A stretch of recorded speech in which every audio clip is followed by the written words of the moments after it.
The normal way to breathe is through your nose. As we grow and develop, certain things such as pollen, cow milk, and other variables can cause an allergic reaction, causing the lymphoid tissues known as tonsils and adenoids to become swollen.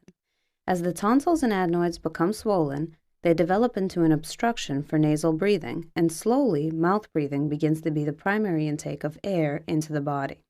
In order to breathe through the mouth, the lower jaw comes down, the tongue comes off the palate and settles on the lower teeth.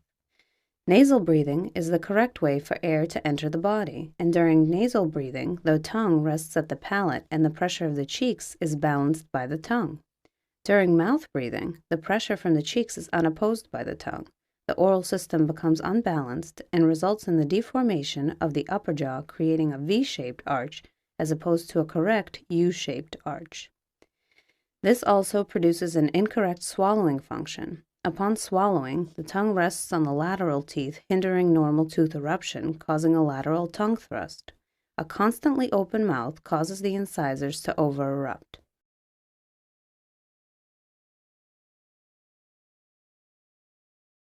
The result is a deformation of the lower arch known as the bicuspid drop-off. The result of this deformation of the upper and lower arches is the presence of premature contacts upon closing, which shift the lower jaw distally off of the physiologic trajectory. The narrowing of the upper arch pushes the lower jaw back. This forces the TMJ condyle to shift distally while the TMJ disc shifts forward.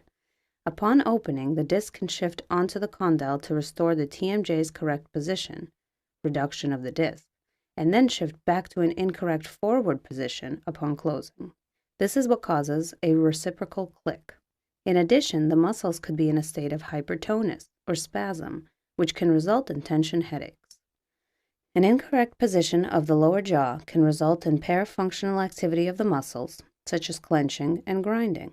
Over time, grinding can result in severely worn-down teeth. As a result, the teeth become even shorter, the lower jaw shifts distally even further, and the vertical of the bite decreases.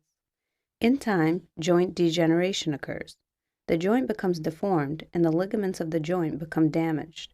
As a result, the TMJ disc can get trapped in front of the condyle. While the click may go away, limited mouth opening will occur.